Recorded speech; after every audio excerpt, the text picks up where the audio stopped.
এক দেশে এক রাজা, ওর মাথা পাগল হয়ে গেছে। কি হয়ে গেছে? পাগল হয়েছে। তার খায়েশ হয়েছে পৃথিবীর সেরা কাপড় সে পরবে। অনেক আগের কথা। এখন সেই কাপড় কই পাওয়া যাবে? সে এক এক দর্জিকে ডাকে, এক এক টেইলারকে ডাকে, কাপড়ওয়ালাকে ডাকে, আর ডেকে বলে আমাকে ওরকম ভালো কাপড় দিবা যে কাপড় পৃথিবীতে আর কেউ এই পর্যন্ত পরে নাই, এরকম কাপড় পরাই দিবা। দিতে পারলে তোমাকে খাজানা রাজকোষ উন্মুক্ত করে দিব, সারা জীবনের সুখের ব্যবস্থা। আর যদি না করতে পারো তাহলে কল্লা যাবে। এরকম করে বহু মানুষকে সে মেরে ফেলেছে। দিয়ে একদিন এক বুদ্ধিমান দর্জি, উনি শুধু দর্জি তা না, টেক্সটাইল ইঞ্জিনিয়ারও, তো উনি সিদ্ধান্ত নিলেন এই যেভাবে এই বেটা সমস্ত মানুষকে মেরে ফেলছে, কিছুদিন পরে তো কাপড় উৎপাদনের লোকই পাওয়া যাবে না।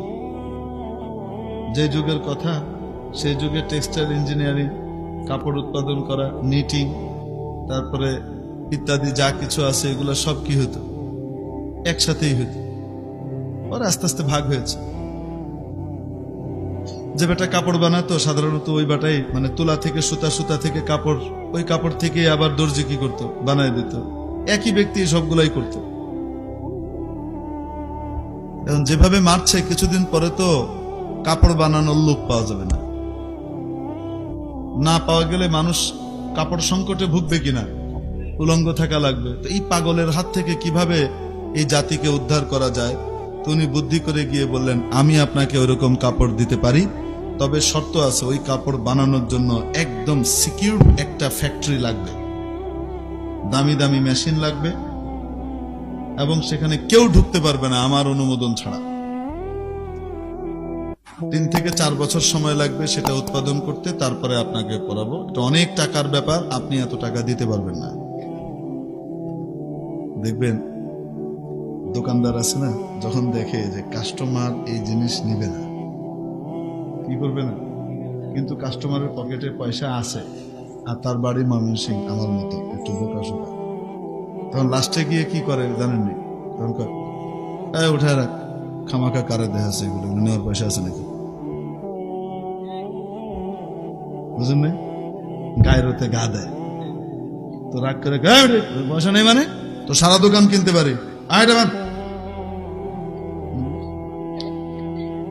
তো নোয়াখালীর দোকানদার আর আমার মতো বেকুব কাস্টমার হইলে এই দশাই হবে। বুদ্ধিমান, কেন না, তো বুদ্ধি বেশি। উনি কি কয়, এত টাকা লাগবে, আপনি এত টাকা দিতে পারবেন না। অতএব রাজার লাগছে গা, কিন্তু পাগল তো বেকুব, কত টাকা লাগবে, যা চাই তাই দে, বানান, আপনি বানান। এখন সে বানানো শুরু করছে, বিশাল ফ্যাক্টরি বানাইছে। ফ্যাক্টরির ভিতরে দিন রাত চারিদিকে পুলিশের পাহারা, র্যাবের পাহারা, SSF এর পাহারা, কালা পোশাক, লাল পোশাক, সাদা পোশাক, ব্যাগ পোশাকের পাহারা, সব চলতেছে। বন্দুক নিয়ে খাড়া রয়েছে, এখানে কেউ আসতে পারবে না। কেন? এখানকার থিওরি যদি লিক হয়ে যায় তাহলে অন্য দেশের বাদশা বানায় ফেলবে। অত্যন্ত গোপনীয়তার সাথে চলতেছে, খটখট খটখট খটখট খটখট খটখট, দিন রাত খটখট খটখট চলে। আসলে কিছু বানায় না, খামাখা খালি মেশিন চলে, খাইলা মেশিন চলে, আর কি করছেও বানায় টানে না। আর কাঁড়ি কাঁড়ি টাকা আনে, আর টাকা এনে করে কি হে, এর বাড়িতে এলাকায় জমি কিনে বাড়ি বানায়, এই করে সেই করে। আর ওই যে যাদের কল্লা টল্লা কাটছে এদের পরিবারকে কি করে, তলে তলে টাকা দেয়। বুঝছেন না? হ্যাঁ। 2 বছর পরে বাদশাকে জানাইলো সেই কাপড় রেডি মহারাজ। কয় বছর পরে? এতদিনে টিয়ালই একেবারে রাজকোষ খালি করিয়া দিয়েছে। ও আচ্ছা, তো কবে হবে? অমুক দিন আসবো, আমরা পরাবো, রাষ্ট্রের সকলকে দাওয়াত দেওয়া হোক, গণ্যমান্য ব্যক্তিদেরকে, রাজামশাই এই পোশাক পরবে। এখন নিয়ে আসছে পোশাক আনার সময় জমকালো, টাকা তো আর কম নেয় নাই, এই টাকা দিয়ে নিজের পোশাক টোশাক হেভি পড়ছে, একেবারে সব চামচা মুমচা যা আনছে এগুলারও পোশাক হেভি। বিরাট এক লাল মখমলের বক্স, সেই বক্সকে আবার 4-5 জন কাঁধে করে নিয়ে আসতেছে, একদম রাস্তা করে আছে। উনি বসছেন, ওই পোশাক রাজাকে বলছে আপনাকে রাজ দরবারেই পরাবো। এত দামি পোশাক, এটা কোথায় পরাবো? রাজ দরবারেই পরাবো। এই কাপড়ের বৈশিষ্ট্য কি?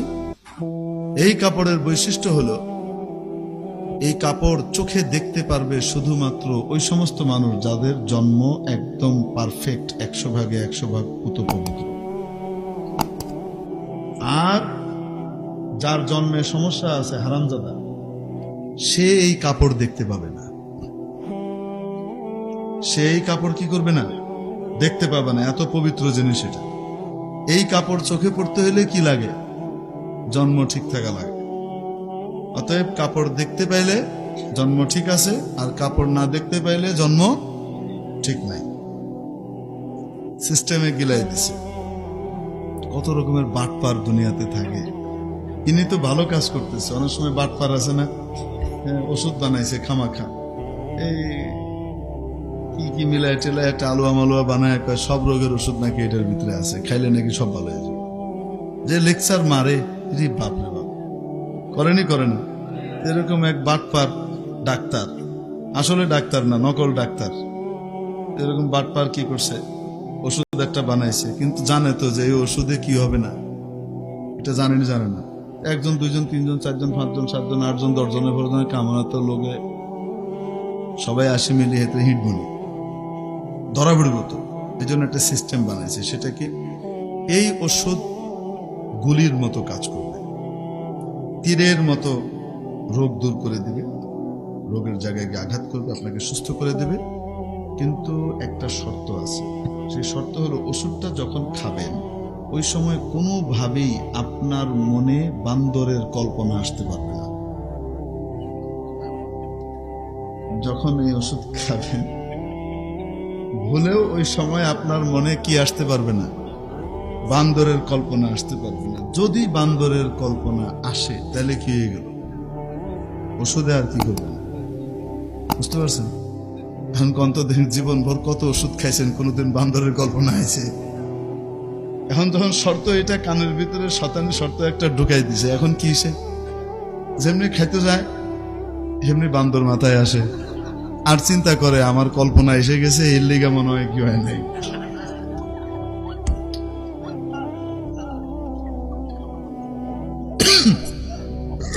বলছিলাম কত পদের বাটপার থাকে।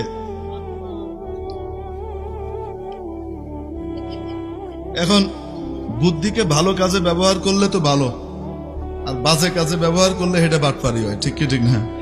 এখন এই সাহেব, ইনি দেখছেন এ তো পাগল, এই পাগলকে সোজা করার আর কোনো রাস্তা নাই। এজন্য উনি বুদ্ধিটাকে সঠিক কাজে ব্যবহার করছেন। তাই সে বলতেছেন, এই কাপড় শুধুমাত্র সেই দেখতে পাবে যার জন্ম পরিপূর্ণ। একটু এদিক ওদিক হইলে, জন্মের সমস্যা হইলে, হারামজাদা হইলে দেখতে পাবে না। এখন রাজামশাইকে বলতেছে, রাজামশাই জামাটা খুলেন, এটা পরাই দিই। তো রাজা জামা খুলছে, তারপরে এখন বক্স খোলার পরে বের করছে, বের করে জি জি, ডাইন হাতটা দেন, বাম হাতটা দেন, একদম ফিট হয়ে গেছে, দারুণ ফিট করছে রাজামশাই আপনার গায়ে জামাটা। একটু উঠে দাঁড়ান, একদম তল পর্যন্ত হয়ে গেছে। এবার নিচেরটা খোলেন, ঢাকা হয়ে গেছে, সব দেখা যাবে না, নিচেরটা খোলেন।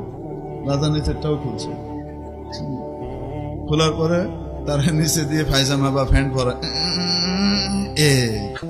এবার রাজা বসে সিংহাসনে, হ্যাঁ, উপস্থিত যারা আছে তারা সবাই চিন্তা করে, খাইছে হিসাব কিতাব, আসলে তো গাত কিছু নাই। যদি কই কিছু নাই, দেখা যায় না, তাহলে তো হারামজাদা হয়েছে। এই জন্য সবাই প্রশংসা করে, ওয়াও, বাহ, এত দারুণ কাপড় জীবনে আমরা কোনোদিন দেখি নাই। আর ওই রাজা গায়ে দিয়ে হেও তো কিছু দেখে না, এই মনে মনে চিন্তা করে, আল্লাহ রে, আমার মায় না জানি করছে রে। বন্ধ করে দিব, বন্ধ করে দিব। এখন রাজার গায়ে আছে কিছু, কিছু কিন্তু নাই, ল্যাংটা। কিন্তু ল্যাংটা হওয়ার পরেও সে মনে করতেছে, আমি পৃথিবীর সবচেয়ে সেরা পোশাক পরছি। এখন এই রাজা এই পোশাক পরার পরে পাগল, তো মাথার ভিতরে এখন আরেক খেয়াল চাপছে, আমি শুধু পরলাম, এটা কি হলো? আমার জনগণের একটা অধিকার আছে না, তারা এই পোশাকটা দেখবে।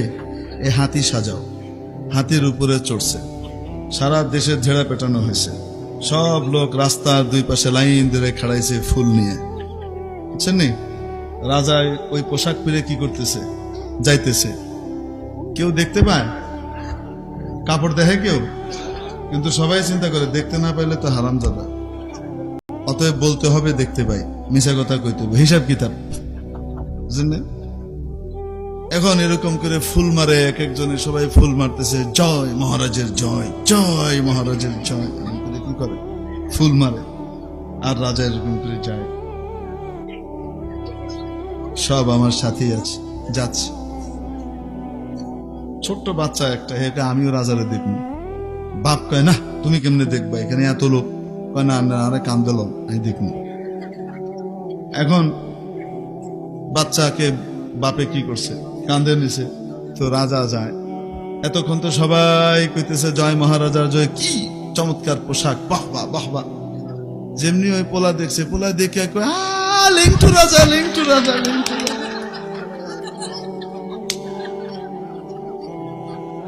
সারা দেশের মানুষ, বড় বড় মানুষরা যে সত্য কথাটা বলতে পারে নাই, এই ছোট্ট বাচ্চা চট করে আসল সত্য কথাটা বলে দিয়েছে, ঠিক কিনা?